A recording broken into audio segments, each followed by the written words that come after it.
अध्याय 2 जीव जगत का वर्गीकरण। सभ्यता के प्रारंभ से ही मानव ने सजीव प्राणियों के वर्गीकरण के अनेक प्रयास किए हैं। वर्गीकरण के ये प्रयास वैज्ञानिक मानदंडों की जगह सहज बुद्धि पर आधारित हमारे भोजन, वस्त्र एवं आवास जैसी सामान्य उपयोगिता के वस्तुओं के उपयोग की आवश्यकताओं पर आधारित थे। इन प्रयासों में जीवों के वर्गीकरण के वैज्ञानिक मानदंडों का उपयोग सर्वप्रथम अरस्तु ने किया था।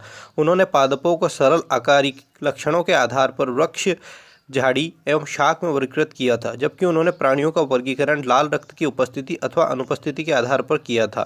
लिनियस के काल में सभी पादपों और प्राणियों के वर्गीकरण के लिए एक द्विजगत पद्धति विकसित की गई थी, जिसमें उन्हें क्रमशः प्लांटी एवं एनिमेलिया जगत में वर्गीकृत किया गया था।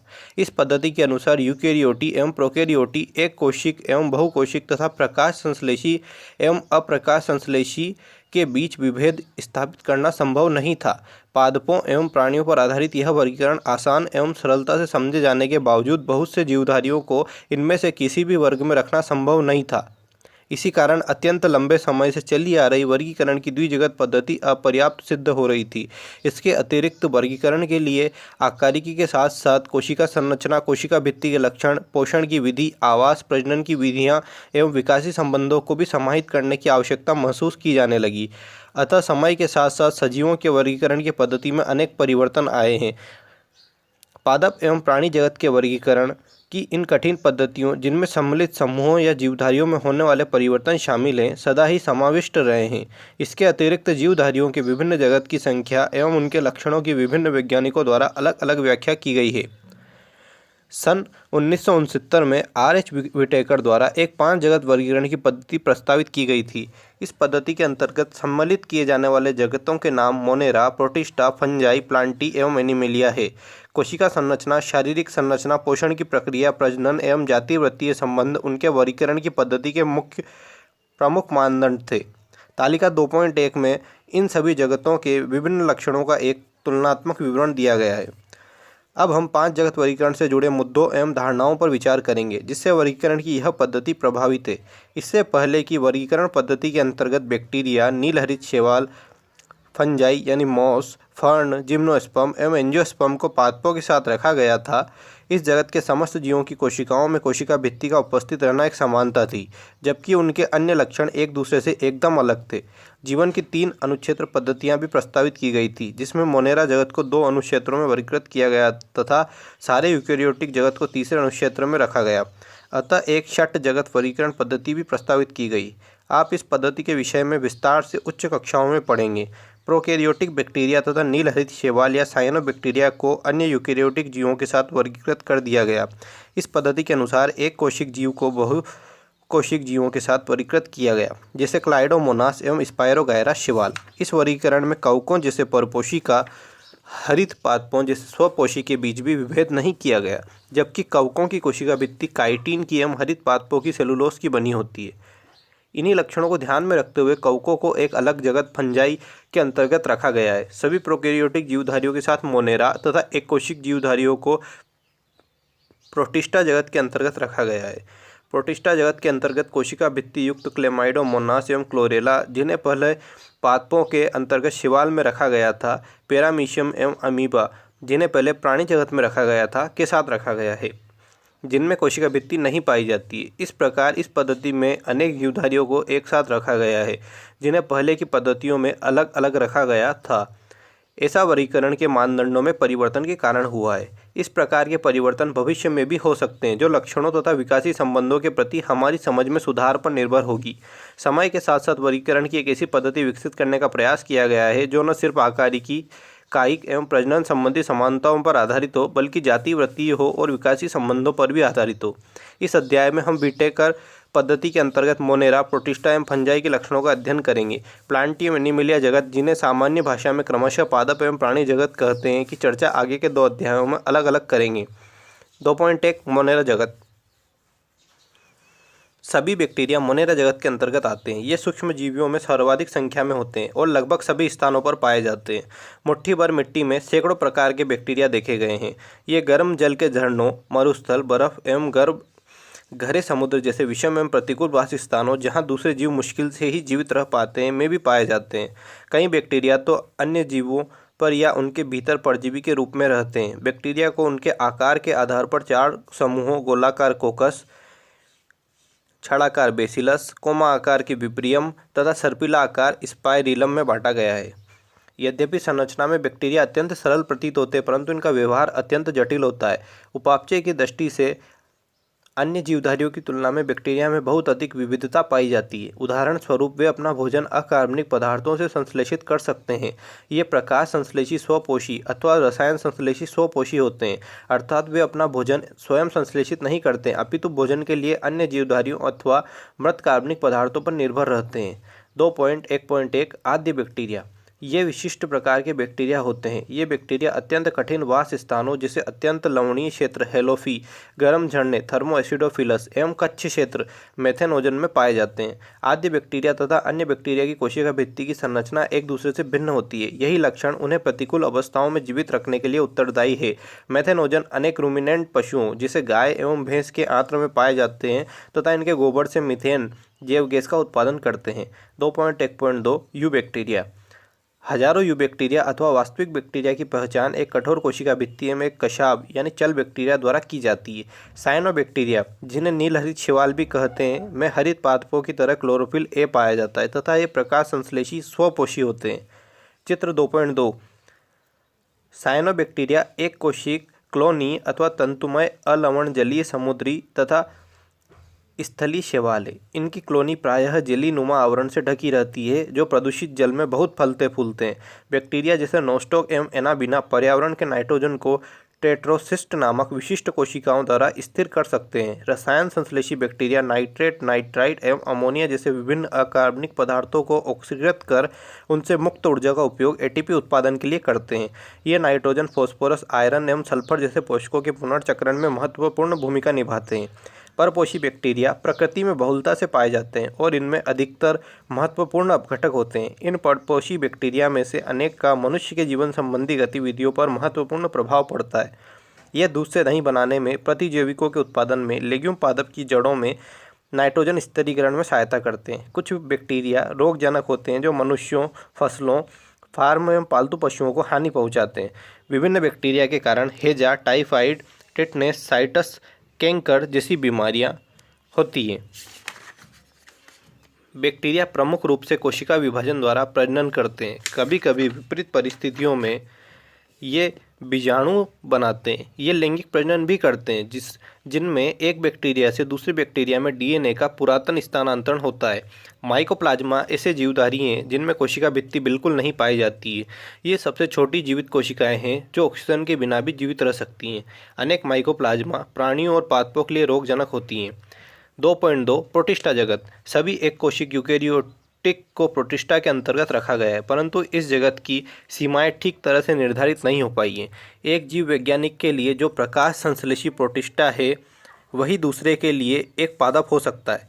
क्राइसोफाइट, डायनोफ्लैजिलेट, यूग्लिनोइड, अवपंक कवक एवं प्रोटोजोआ सभी को इस पुस्तक में प्रोटिस्टा के अंतर्गत रखा गया है। प्राथमिक रूप से प्रोटिस्टा के सदस्य जलीय होते हैं। यूकेरियोटिक होने के कारण इनकी कोशिका में एक सुसंगठित केंद्रक एवं अन्य झिल्लीबद्ध कोशिकांग पाए जाते हैं। कुछ प्रोटिस्टा में कशाब एवं पक्षमाप भी पाए जाते हैं। ये अलैंगिक तथा कोशिका संलयन एवं युग्मनज यानी जायगोट बनने की विधि द्वारा लैंगिक प्रजनन करते हैं। 2.2.1 क्राइसोफाइट।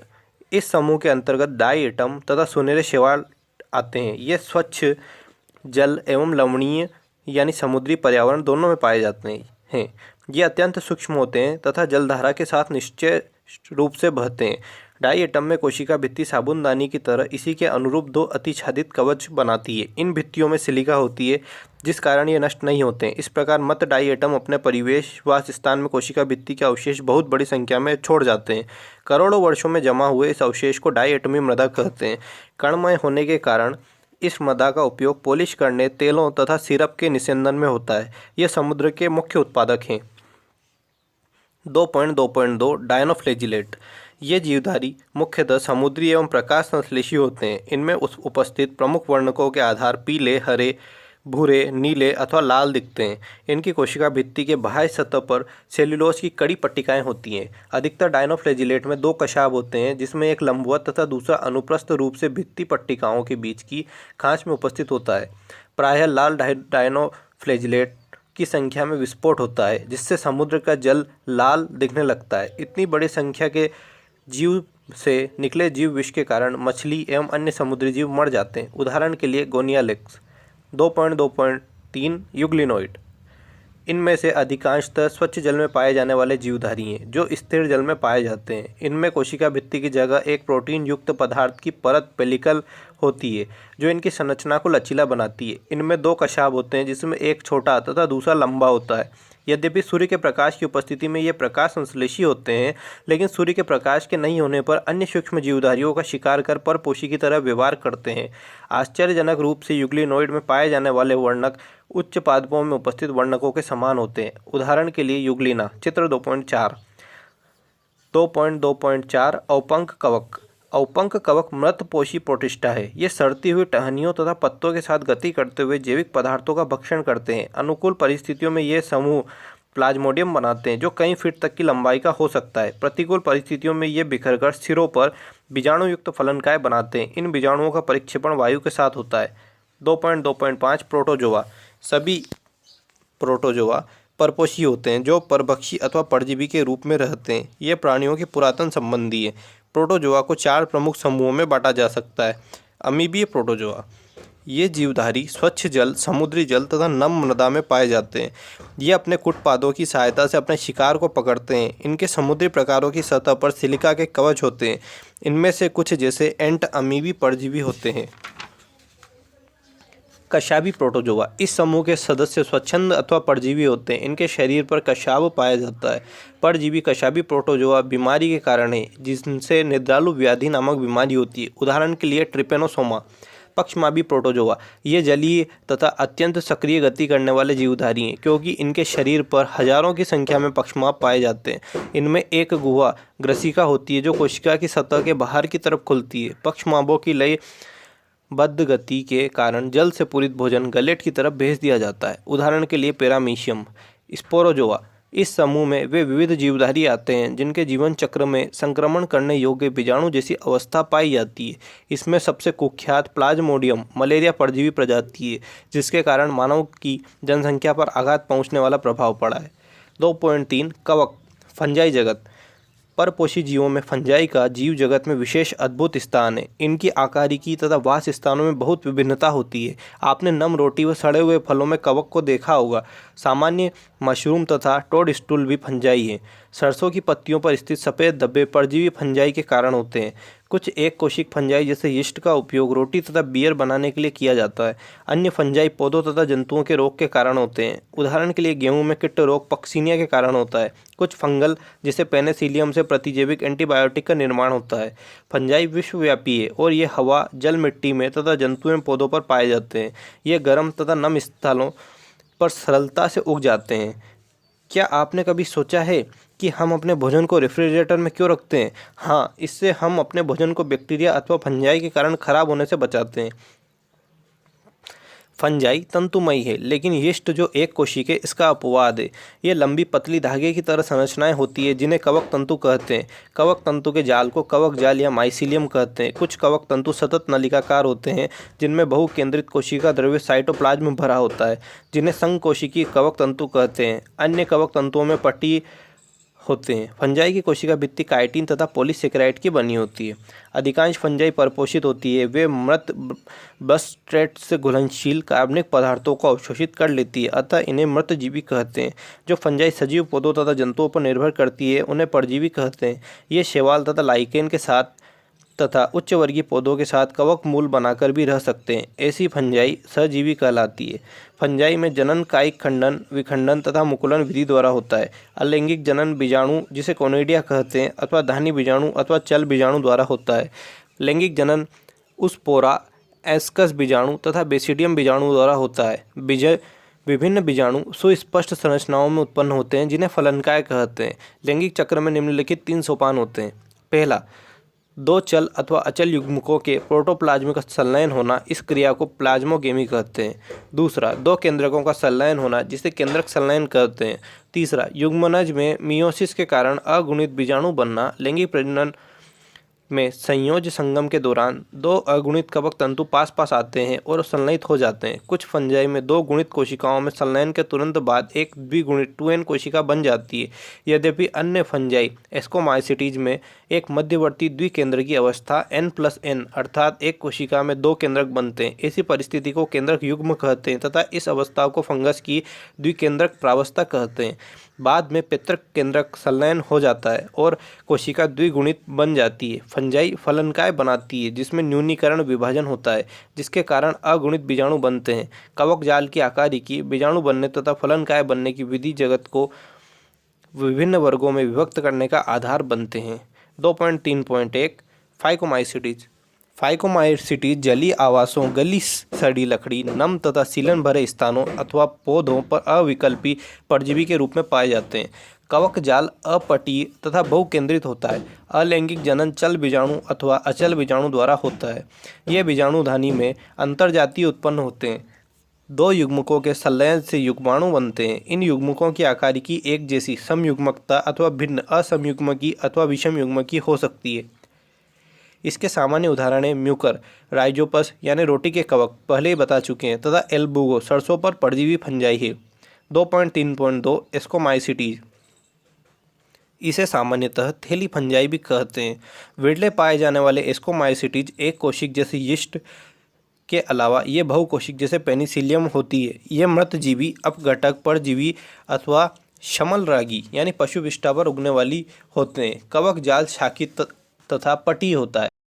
अलैंगिक बीजाणु कोनिडिया होते हैं जो विशिष्ट कवक जाल जिसे कोनिडी मदर कहते हैं पर बहिर्जात रूप से उत्पन्न होते हैं। कोनिडिया अंकुरित होकर कवक जाल बनाते हैं। लैंगिक बीजाणु को एस्कस बीजाणु कहते हैं। ये बीजाणु थैलीसम एस्कस में अंतर्जातीय रूप से उत्पन्न होते हैं। ये एसाई एक वचन एस्कस विभिन्न प्रकार की फलनकाय में लगी रहती है जिन्हें एस्कोकार्प कहते हैं। इसके कुछ उदाहरण हैं एस्परजिलस, चित्र 2.5 ब, क्लेविसेप तथा न्यूरोस्पोरा है। न्यूरोस्पोरा का उपयोग जैविक, रासायनिक तथा आनुवंशिक प्रयोगों में बहुत किया जाता है। इसी कारण यह पादप जगत के ड्रोसोफिला के समान प्रसिद्ध है। इस वर्ग में आने वाले मोरिल तथा ट्रफल खाने योग्य होते हैं और इन्हें सुस्वादु भोजन समझा जाता है। 2.3.3 बेसिडियोमाइसिटीज। बेसिडियोमाइसिटीज के ज्ञात सामान्य प्रकार मशरूम, ब्रैकेट फंजाई अथवा पफबोल है। ये मिट्टी में, लट्ठे तथा वृक्ष के ठूंठों पर तथा सजीव पादपों के अंदर परजीवी के रूप में उगते हैं, जिसे किट्ट तथा कंड, स्मट, कवक जाल शाखीय तथा पटीय होता है। इसमें अलैंगिक बीजाणु प्रायः नहीं होते हैं, लेकिन कायिक जनन खंडन विधि द्वारा बहुत सामान्य है। इसमें लैंगिक अंग नहीं होते, लेकिन इसमें प्लाज्मोगेमी विभिन्न स्ट्रेनों वाली दो कायिक कोशिकाओं अथवा जिन प्रारूपों के संलयन से होती है। इसमें बनने वाली संरचना द्विकेंद्रकी होती है, जिससे अंततः बेसिडियम बनते हैं। बेसिडियम में केंद्रक संलयन कैरियोगामी तथा मियोसिस होता है, जिसके कारण 4 बेसिडियम बीजाणु बनते हैं। बेसिडियम बीजाणु बेसिडियम पर बहिर्जात तीय उत्पन्न होते हैं। बेसिडियम फलनकाय में लगे रहते हैं, जिसे बेसिडियोकार्प कहते हैं। इसके कुछ सामान्य उदाहरण एगेरिकस, मशरूम, चित्र 2.5 स, ओस्ट्रीलेगो, कंड तथा पक्सीनिया किट फंगस है। 2.3.4 ड्यूटेरोमाइसिटीज। इसे प्रायः अपूर्ण कवक भी कहते हैं, क्योंकि इसकी केवल अलैंगिक अथवा कायिक प्रवस्था ही ज्ञात हो पाई है। जब इस फंजाई की अलैंगिक प्रावस्था की खोज हो जाती है, तब उसे उसके उचित वर्ग में रख दिया जाता है। यह भी संभव है कि अलैंगिक तथा कायिक प्रावस्थाओं को एक नाम दे दिया गया हो और उन्हें ड्यूटेरोमाइसिटीज में रख दिया गया हो और लैंगिक प्रावस्थाओं को दूसरे वर्ग में। बाद में उनके अनुबंधों कड़ी का पता लगा और फंजाई की उचित पहचान हो गई, तब उन्हें ड्यूटेरोमाइसिटीज से निकाल लिया गया। एक बार ड्यूटेरोमाइसिटीज के सदस्यों की उचित यानी लैंगिक प्रावस्था का पता लग जाए, तब उन्हें एस्कोमाइसिटीज और बेसिडियोमाइसिटीज में सम्मिलित कर लेते हैं। ड्यूटेरोमाइसिटीज के केवल अलैंगिक बीजाणु, जिन्हें कोनिडिया कहते हैं, से जनन करते हैं। इसके कवक जाल पटीय तथा शाखित होते हैं। इसके कुछ सदस्य मृतजीवी अथवा परजीवी होते हैं, लेकिन उनके अधिकांश सदस्य अपशिष्ट के अपघटक होते हैं और खनिज के चक्रण में सहायता करते हैं। इसके कुछ उदाहरण अल्टरनेरिया, कोलिटोट्राइकम तथा ट्राइकोडर्मा है। 2.4 पादप जगत, प्लांटी किंगडम। पादप जगत में वे सभी जीव आते हैं जो यूकेरियोटिक है और जिनमें क्लोरोफिल होते हैं। ऐसे जीवों को पादप कहते हैं। इनमें से कुछ पादप जैसे कीटभक्षी पौधे तथा परजीवी आंशिक रूप से विषमपोषी होते हैं। ब्लेडर वर्ट तथा वीनस फ्लाईट्रैप कीटभक्षी पौधों के और अमरबेल कस्कुटा परजीवी का उदाहरण है। पादप कोशिका में कोशिका भित्ति होती है जो सेल्यूलोज की बनी होती है और इसकी संरचना के बारे में विस्तृत विवरण अध्याय 3 में पढ़ेंगे। प्लांटी जगत में शैवाल, ब्रायोफाइट, टेरिडोफाइट, जिम्नोस्पर्म तथा एंजियोस्पर्म आते हैं। पादप के जीवन चक्र में दो सुस्पष्ट अवस्थाएं द्विगुणित बीजाणु उद्भिद तथा अगुणित युग्मकोद्भिद होती है। इन दोनों पीढ़ी में एकांतरण होता है। विभिन्न प्रकार के पादप वर्गों में अगुणित तथा द्विगुणित प्रावस्थाओं की लंबाई और ये प्रावस्थाएं मुक्त जीवी हैं अथवा दूसरों पर निर्भर करती हैं के अनुसार विभिन्न होती हैं। युग्मनज 2n में मियोसिस विभाजन के द्वारा अगुणित n बीजाणु बनते हैं। ये बीजाणु अंकुरित होकर युग्मकोद्भिद बनाते हैं। युग्मक नर तथा मादा युग्मकोद्भिद पर बनते हैं जो संलयन होकर पुनः द्विगुणित युग्मनज बनाते हैं। युग्मनज से बीजाणु उद्भिद विकसित होता है। इस प्रक्रम को संतति एकांतरण कहते हैं। आप इस जगत का विस्तृत विवरण अध्याय 3 में पढ़ेंगे। 2.5 जंतु जगत यानी एनिमेलिया किंगडम। इस जगत के जीव विषमपोषी यूकेरियोटिक हैं जो बहुकोशिक हैं और उनकी कोशिका में कोशिका भित्ति नहीं होती। ये भोजन के लिए परोक्ष तथा अपरोक्ष रूप से पौधों पर निर्भर रहते हैं। ये अपने भोजन को एक आंतरिक गुहिका में पचाते हैं और भोजन को ग्लाइकोजन अथवा वसा के रूप में संग्रहण करते हैं। इनमें प्राणी समपोषण अर्थात भोजन का अंतर्ग्रहण करना होता है। उनमें वृद्धि का एक निर्दिष्ट पैटर्न होता है और वे एक पूर्ण वयस्क जीव बन जाते हैं जिसकी सुस्पष्ट आकृति तथा माप होती है। उच्च कोटि के जीवों में विस्तृत संवेदी तथा तंत्रिका प्रेरक क्रियाविधि विकसित होती है। इनमें से अधिकांश चलन करने में सक्षम होते हैं। लैंगिक जनन नर तथा मादा के संगम से होता है और बाद में उसमें भ्रूण का विकास होता है। संघ के विभिन्न मुख्य अभिलक्षणों का विस्तृत वर्णन अध्याय 4 में किया गया है। 2.6 विषाणु यानी वायरस, वायराइड, प्रोसंग यानी प्रियोन तथा लाइकेन। विटेकर द्वारा सुझाए 5 जगत वर्गीकरण में लाइकेन एवं अकोशिक जीवों जैसे वायरस, वायराइड तथा प्रियोन का उल्लेख नहीं किया गया है। इनका संक्षिप्त परिचय नीचे दिया गया है। हम सभी कभी न कभी जुकाम अथवा फ्लू से ग्रस्त होते हैं। क्या आप जानते हैं कि इसका वायरस कैसे प्रभावित करता है? वायरस का नाम वर्गीकरण में नहीं है क्योंकि ये वास्तविक जीवन नहीं है। यदि हम यह मानते हैं कि सजीवों की कोशिका संरचना होती है, वास्तव वायरस अकोशिक जीव है जिनकी संरचना सजीव कोशिका के बाहर रवेदार होती है। एक बार जब ये कोशिका को संक्रमित कर देते हैं तब ये मेजबान कोशिका की मशीनरी का उपयोग अपनी प्रतिकृति बनाने में करते हैं और मेजबान को मार देते हैं। क्या आप वायरस को सजीव अथवा निर्जीव कहेंगे? वायरस का अर्थ है विष अर्थात विषैला तरल। डिमित्री इवानोव्स्की 1892 ने तंबाकू के मोजेक रोग के रोगाणुओं को पहचाना था जिन्हें वायरस नाम दिया गया। इनका माप बैक्टीरिया से भी छोटा था क्योंकि ये बैक्टीरिया प्रूफ फिल्टर से भी निकल गए थे। M.W. बेजेनरिक 1898 ने पाया कि संक्रमित तंबाकू के पौधों का रस स्वस्थ तंबाकू के पौधों को भी संक्रमित करने में सक्षम है। उन्होंने इस तरल को कंटेजियम वाइनम फ्लूइडम संक्रामक जीवित तरल कहा। W.M. स्टानले 1935 ने बताया कि वायरस को रवेदार बनाया जा सकता है और इस रवे में मुख्यतः प्रोटीन होता है। वे अपनी विशिष्ट मेजबान कोशिकाओं के बाहर निष्क्रिय होते हैं। वायरस अविकल्पी परजीवी है। वायरस में प्रोटीन के अतिरिक्त आनुवंशिक पदार्थ भी होता है जो आरएनए अथवा डीएनए हो सकता है। किसी भी वायरस में आरएनए तथा डीएनए दोनों नहीं होते। वायरस केंद्रक प्रोटीन, न्यूक्लियोप्रोटीन और इसका आनुवंशिक पदार्थ संक्रामक होता है। प्रायः सभी पादप वायरस में एक लड़ी वाला आरएनए होता है और सभी जंतु वायरस में एक अथवा दोहरी लड़ी वाला आरएनए अथवा डीएनए होता है। बैक्टीरियल वायरस अथवा जीवाणुभोजी बैक्टीरियोफेज आवरण वायरस जो बैक्टीरिया पर संक्रमण करता है प्रायः दोहरी लड़ी वाले डीएनए वायरस होते हैं। प्रोटीन के आवरण को कैप्सिड कहते हैं और यह छोटी छोटी उप इकाइयों जिन्हें कैप्सोमियर कहते हैं से मिलकर बनता है। कैप्सिड न्यूक्लिक एसिड को संरक्षित करता है और ये पेटिकांश कुंडलिनी अथवा बहुफलक ज्यामिति रूप में लगे रहते हैं। वायरस से मम्प्स, चेचक, हर्पीस तथा इन्फ्लुएंजा नामक रोग हो जाते हैं। मनुष्यों में एड्स भी वायरस के कारण होता है। पौधों में मोजेक बनना, पत्तियों का मुड़ना तथा कुंचन, पीला होना, शिरा स्पष्टता, बोना तथा अवरुद्ध वृद्धि होना इसके लक्षण हैं। वायराइड सन 1971 में टीओडाइनर ने एक नया संक्रामक कारक खोजा जो वायरस से भी छोटा तथा जिसके कारण पोटैटो स्पिंडल ट्यूबर नामक रोग होता था। वायराइडों में आरएनए तथा प्रोटीन आवरण स्तर जो वायरस में पाए जाते हैं उनका अभाव होता है, इसलिए यह वायराइड के नाम से जाने जाते हैं। वायराइड के आरएनए का आणविक भार कम था। प्रियोन आधुनिक चिकित्सा में कुछ संक्रामक न्यूरोलॉजिकल बीमारियां असामान्य रूप से फोल्ड प्रोटीन वाले कारकों द्वारा प्रेषित पाई गईं। इन कारकों का आकार वायरस के आकार के समान था। इन कारकों को प्रोसंग कहा गया। प्रोसंग द्वारा प्राणियों में होने वाली सबसे उल्लेखनीय बीमारियां बोवाइन स्पंजीफॉर्म एन्सेफेलोपैथी है जिन्हें आमतौर पर मवेशियों में मेडकाउ रोग कहा जाता है और मनुष्यों में इसका समान प्रकार CR जेकब रोग होता है। लाइकेन शैवाल तथा कवक के सहजीवी सहवास अर्थात पारस्परिक उपयोगी सहवास है। शैवाल घटक को शैवालांश तथा कवक घटक को माइकोवायंट या कवकांश कहते हैं, जो क्रमशः स्वपोषी तथा परपोषित होते हैं। शैवाल कवक के लिए भोजन संश्लेषित करता है और कवक शैवाल के लिए आश्रय देता है तथा खनिज एवं जल का अवशोषण करता है। इनका सहवास इतना घनिष्ठ होता है कि यदि प्रकृति में लाइकेन को देख लें तो यह अनुमान लगाना असंभव है कि इसमें दो विभिन्न जीव हैं। लाइकेन प्रदूषण के बहुत अच्छे संकेतक हैं, वे प्रदूषित क्षेत्रों में नहीं उगते। सारांश: सरल आकारिकी लक्षणों पर आधारित पादपों और प्राणियों के वर्गीकरण को सर्वप्रथम अरस्तु ने प्रस्तावित किया था। बाद में लिनियस द्वारा सभी जीवधारियों को प्लांटी जगत तथा एनिमिलिया के अंतर्गत रखा गया। पीट एकड़ ने इसके बाद एक बृहद 5 जगत वर्गीकरण की पद्धति का प्रस्ताव किया। ये 5 जगत मोनेरा, प्रोटिस्टा, फंजाई, प्लांटी और एनिमिलिया है। 5 जगत वर्गीकरण के प्रमुख मानदंड कोशिका संरचना, दैहिक संगठन, पोषण एवं प्रजनन की विधि तथा जाति वृत्तीय संबंध हैं। 5 जगत वर्गीकरण के अंतर्गत बैक्टीरिया को मोनेरा जगत में रखा गया है, जो विश्वव्यापी है। इनमें उपापचय संबंधी विविधता अत्यंत वृहद है। बैक्टीरिया में पोषण की विधि स्वपोषी अथवा परपोषी होती है।